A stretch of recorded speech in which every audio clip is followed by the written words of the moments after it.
Hello and welcome to the gaming equivalent of the good old days. It's ChinnyVision.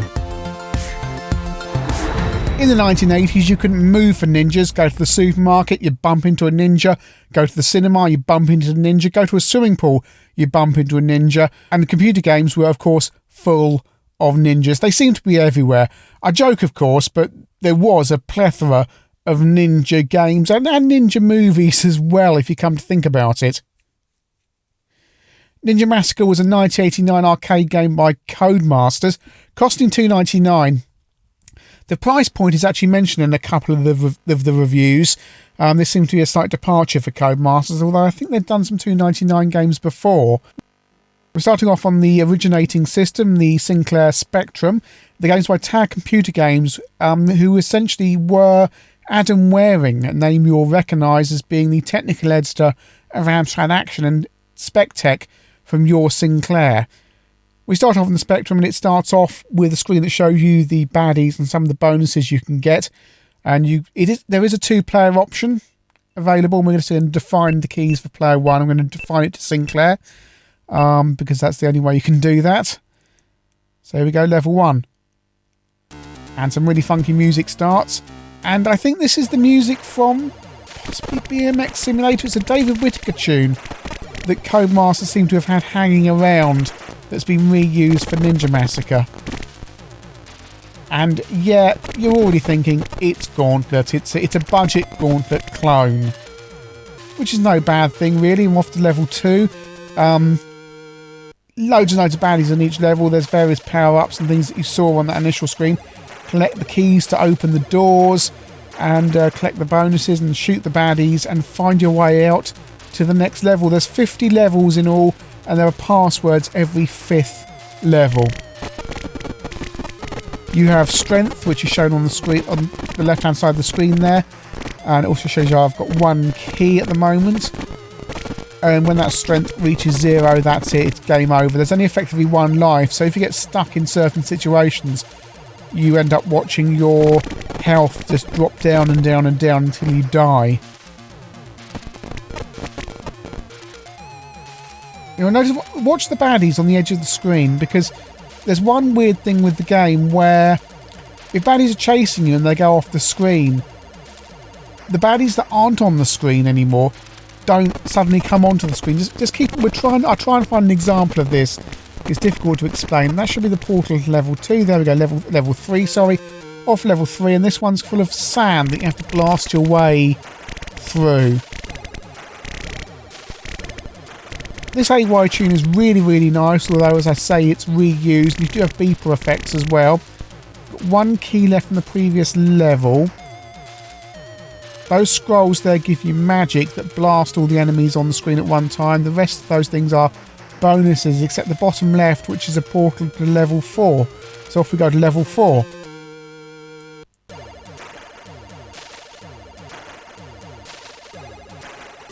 Scrolling isn't particularly wonderful, but it's functional. Commodore users probably find this a bit distracting, but once you get into it, it's not too much of a problem. There's false walls here that I can blast my way through. They look slightly different to normal walls. You've got to keep an eye out for those. That's a key. Go through here. All these baddies at the moment are easily blasted. There's some energy up there. You end up losing so much energy because there's so many baddies spawn all over the place.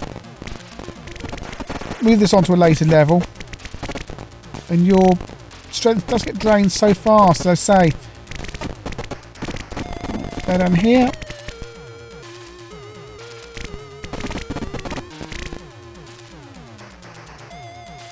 These ball things remind me of something from another game. I can't think. Whizball almost, but not quite. But I've seen these kind of baddies somewhere before. Not quite sure. There's goo in that room there. That flashing green and pink thing is goo that grows.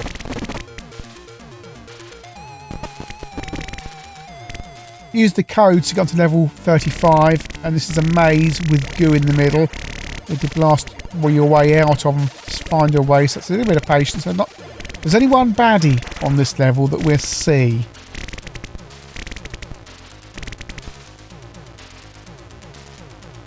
The level access is nice, that if you have the password, you don't have to go back and replay the same levels again. There's level passwords every 5th level.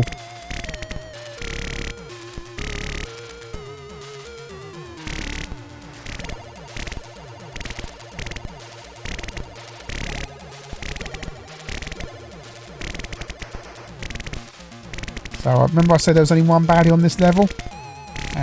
Here he is. And you can't shoot him. And he chases after you.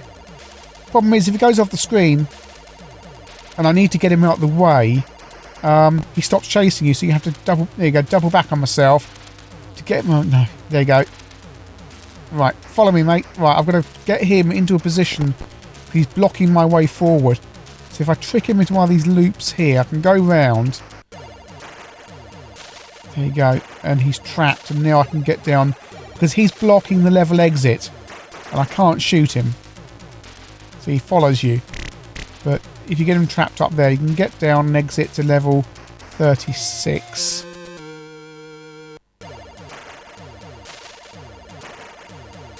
So you remember how there's lots of these guys on this level, and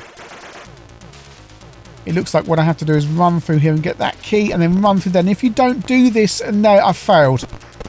And now this is effectively game over for me, because I can't get out of this. I can't shoot these guys. Game over, player 1. That's it. On that level, you could be 36 levels into the game, and if you make one false move, that's it. It's game over. So over to the Amstrad CPC, and I said Tag Computer Games was just Adam Waring, but there appears to be a graphics artist there as well. I don't know if he was part of Tag. I'm not sure. And the music is a slightly different pitch on the Amstrad, but it is the same music.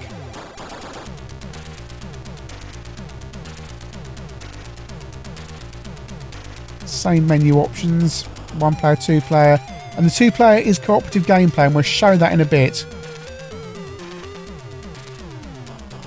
It's a good idea to redefine the keys so you can select up the key for the magic. If you've got a 2-button joystick on the Amstrad, you could put your magic on button 2. One thing I'd like to say about the Amstrad version is that I do prefer the colours here. Spectrum version is a little bit garish, but the 4 colour palettes here on the Amstrad seems more suited to the games. It's a little bit easier on the eye. The graphics are ostensibly ported straight from the Spectrum, there's no doubting that.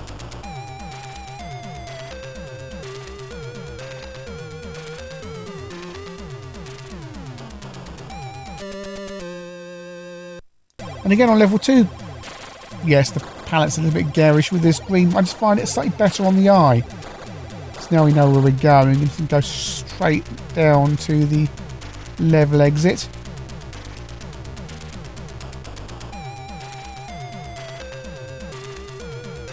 It's not hugely different here on the Amstrad. It's pretty much a straight port of the Spectrum, as I say, with these slightly less garish graphics than the Spectrum version. One of the things about Ninja Massacre, and I'm just reminded of this by looking at some of the reviews, is it came out in 1989, a couple of months after Gauntlet had been re-released on budget by Kix. And that really is part of the problem here. That if Ninja Massacre existed in isolation without Gauntlet being on budget, you'd go, well, this is quite fun if a little bit hard and not bad value for $2.99. Or it was actually on one of the first Quattro compilations. I moved this on to level 35 so you can just get a direct comparison against that screen we saw earlier. On Quattro Combat, I think it was. I think it was by $3.99 by then, but the game was going to cost you not a lot of money at all, about £1. So that was excellent value on Quattro Combat. And especially when you've got SAS Combat Simulator on the same tape. Right, can I do it this time? Can I do the...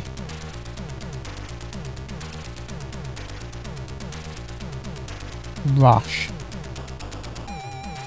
No. Hesitated. And I don't think there is any way out of this level. No, there isn't.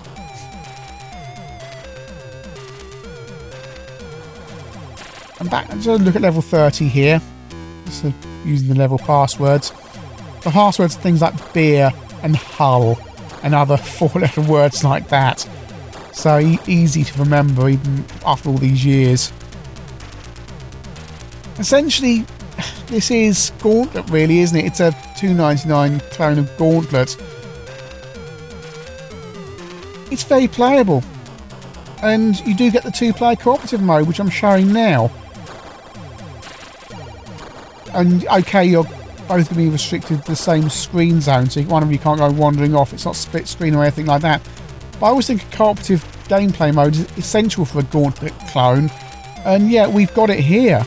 And I remember playing this with my mate, and it was quite good fun.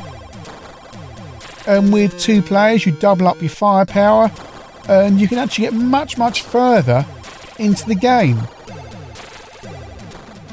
Over to the Commodore 64, a port I've only become aware of in the last week or so.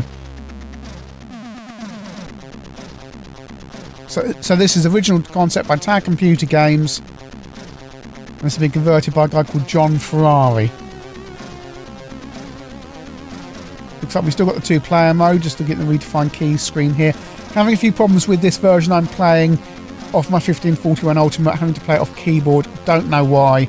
Can't be bothered to find out, so it's just easy to play it on keyboard. It is a hacked version, so I'm just going to be able to see some of these levels as well, because the codes are different from the Spectrum and Amstrad version. No music. It starts off with the sting, but no music. Interesting, it uses the same scrolling method as the Spectrum and Amstrad version, although it's much smoother. You'd think on the C64 it would scroll around rather than just kind of jump when you get to the edge. But it has this slightly annoying scrolling method. Although again, you get used to it, it just seems a bit of a shame on the C64 where you could have perhaps continuous scrolling rather than it suddenly getting to the edge and then scrolling a whole chunk at a time. Extra colours on the C64, you're not limited by the palette, so it looks a little bit nicer on the eye, although not as high res. Slight variation there, because the end of level thing there, these screens slightly smaller. Might be. To level 3, and there should be blasting through the sand.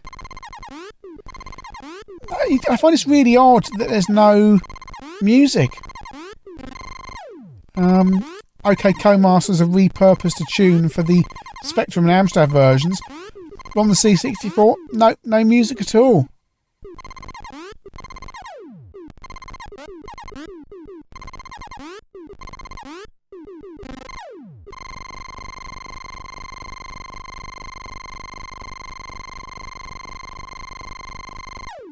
Well, the gameplay seems to be slightly glitchy. Sometimes when you're standing next to baddies like this, you fire at them and they don't die. Seems to be a proximity thing. I'm not sure what's going on there. And as you get into the game, you actually notice there seems to be slight variations from the Spectrum and Amstrad version in the level layout, that the programmer has perhaps decided to go his own way. And I do think these levels are slightly smaller. I could be wrong. It's difficult to get these running side by side to play them, but my impression, having come straight over from the Spectrum and Amstrad versions, oh no, we're in a situation with these guys again. And yet on the C64 version, they seem to use these little baddies, indestructible baddies, a little bit more on these redesigned levels. Which is all very well when there's only one of them running around, but when 3 of them get you trapped in a corner, effectively again it's game over. There's various food pickups on the levels, I think I mentioned. There's also, and it's more apparent on the C64 version, some alternate weapons as well. You've got your general weapon, but you've got other power-ups. I mean, the thing you fire actually bounce around, creating more impact on the baddies. And there's various other things as well. And they are present, I think, on the Spectrum and Amstrad versions, but they seem more apparent on the Commodore 64. And here's a classic Ninja Massacre problem. Loads and loads of baddies, and you're going to end up being trapped with no way of getting out. And look, when I can shoot all these other baddies, when these wizard guys get on top of you, that's it. Now there's no way out. I can't shoot them. Again, I'm trapped. And it's just a bit of a level design problem on Ninja Massacre, really. Like, watch this here on the C64. Look, every time I scroll, there's less baddies chasing after me. I had a whole screen of baddies chasing after me, and then afterwards the screen scrolled a couple of times. The ones that were at the edge of the screen have scrolled off, but they don't continue to chase you.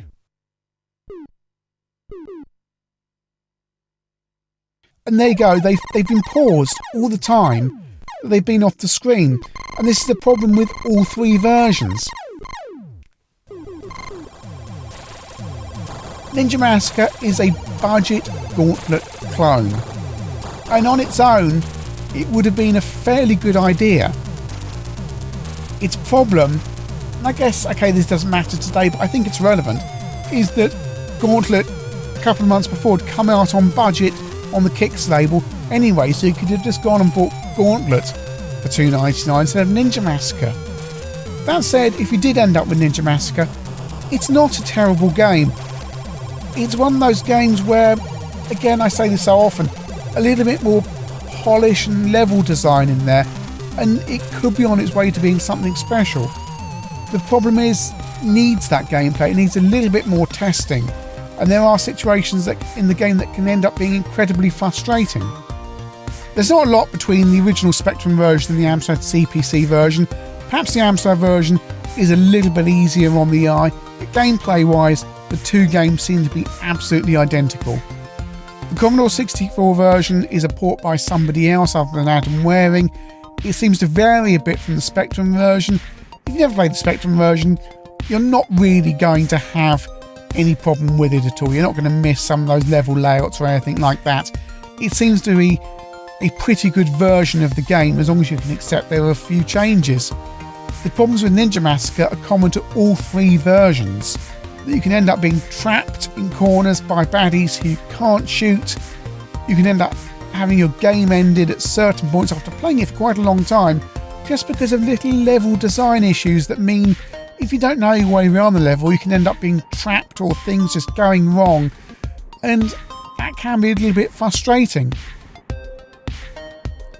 Back in 1989 for $2.99, it wasn't bad value, especially if you weren't aware Gauntlet was available.